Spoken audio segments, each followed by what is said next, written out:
Welcome to monochemistry. Today we're going to look at molar concentration. Concentration is a common aspect in chemistry, especially solutions chemistry. Obviously, when we're dealing with solutions. Solutions are substances that are homogeneous mixtures. Generally, the ones we talk about in this course are going to be aqueous solutions, which are solids dissolved in liquids, or other liquids dissolved in liquids. The solvent in these cases, of course, is water, and the solute, generally speaking, will be some sort of ionic substance, although it could be a covalent substance, or it could be another liquid, a liquid, which would, of course, be a covalent substance. But what is molar concentration? Concentration itself is essentially a measure of how much solute is dissolved into a given amount of solvent. Molar concentration specifically is the most common form that you'll see in this course and in chemistry in general. Many different types of concentration, but this is the one we use the most. And the definition of molar concentration is this. Alright, then now that you know the definition of the molar concentration, we're going to learn how to calculate the molar concentration of a solution. The formula you're going to use is as follows. Capital M, which stands for molarity, is equal to the number of moles of solute divided by the volume of solution in liters. Okay, moles of solute divided by volume of solution in liters. Okay, so it's a fairly straightforward equation, three variables, of which you will generally have two, although there is one exception to that. Sometimes they will give you the mass of a compound that's going to be dissolved into a solution, and of course you're going to have to convert the mass into moles. Right, that would be about the trickiest that it gets. Other than that, you'll just be solving for one of these unknowns. Very straightforward. Now the units for this, as you can see, would be moles per liter, but that's also in chemistry abbreviated as molar. Okay, so you might see a unit of 12 molar. That means 12 moles per liter. Now I'm going to instruct you on how to make a solution from scratch. This is done quite often in labs across the planet. It's done in hospitals, it's done in pharmacies, it's done in all kinds of various locations. For example, a saline solution is an aqueous sodium chloride solution that mimics essentially the salt concentration of our blood. So it's something that goes into our blood very easily, and it helps rehydrate us.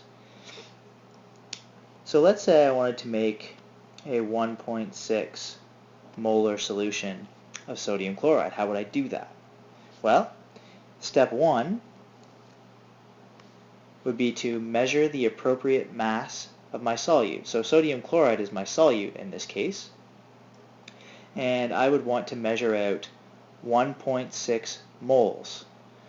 Now I can't measure out 1.6 moles, so what I would have to do is I would actually have to find the molar mass of sodium chloride and figure out how many grams there are in 1.6 moles. And that's what I do.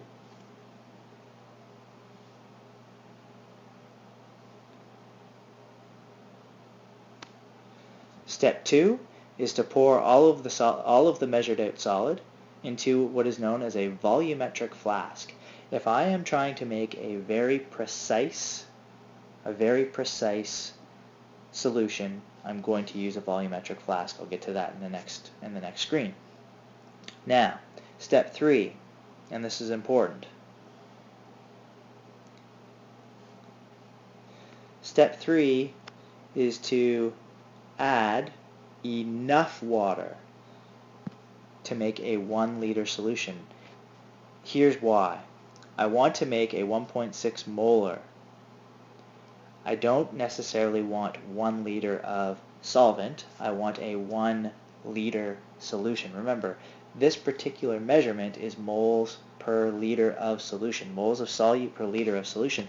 So therefore, I only want to add enough water to make my solution equal to 1 liter. Now, am I always going to want to make a 1 liter solution? Of course not. In this case, I was making a 1.6 molar concentration. I was making 1 liter of it. Just so happened it worked out nicely. I won't always be doing that, so some other calculations may be required depending on the actual concentration of the solution and how much of the solution I want, the volume of the solution. So there's 3 easy steps.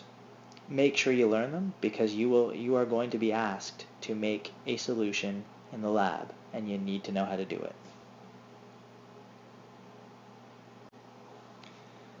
Okay, so the tools of the trade, as you see them here.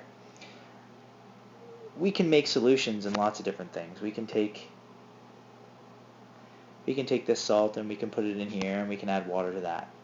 Beakers, they're not very accurate. Not very accurate at all. You can measure out 100 mils in a beaker, or a liter in a beaker, and it won't even be, it might be within 10 or 20 milliliters of what it's supposed to be. So not very accurate. So I'm going to take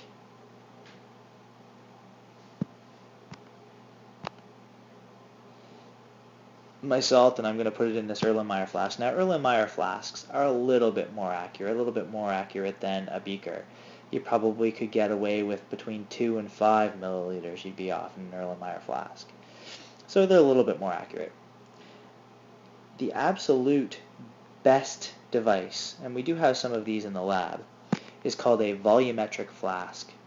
And that volumetric flask is very, very accurate. It's within 0.1, in some cases 0.01 milliliters, which is pretty darn close to what you want. Now, what makes a volumetric flask so accurate is the fact that, so I don't know if anybody's familiar with how things like these are made. Basically, there would be a cast somewhere in a factory somewhere that would be the mold for each of these things. Right? They would be you'd have a cast for this thing. You'd have a cast for this thing. You'd have a cast for this thing. An imprint that you would use to make this. Right? You'd pour the raw materials in, you'd let it sit in this imprint, and it would form this particular product. Well, in some cases, especially with beakers and flasks, I make one of those, and then maybe I take some of those beakers that I made, and I make a new cast out of that beaker. And then the precision gets less and less, the accuracy of the device gets less and less. You have so many casts, and you don't know which one it came from. Well, every single one of these volumetric flasks is directly from its cast. So it's a very accurate thing. It's kind of like, here's another analogy for you. If I was to make a photocopy of a piece of paper, let's say I photocopied a page out of your textbook. The first time I photocopied it wouldn't be so bad. As long as I kept using the textbook to make copies for you, they would look pretty good. However, the second that I take one of those pages that I've already photocopied and start making other copies from that, the quality of the photocopy gets less and less. Well, that's what happens with these guys here. This one is direct from the source every time, and that's what makes it so accurate. So this would be what you would use if you wanted to be very accurate. Sometimes you need to be accurate. Sometimes you say, it's about a 1 molar solution. I'll use something like this. Exactly 1.25 molar, got to use that. And that in a nutshell is molar concentration, how to use the equation, how to make solutions, and the tools of the trade. Bring your questions to class.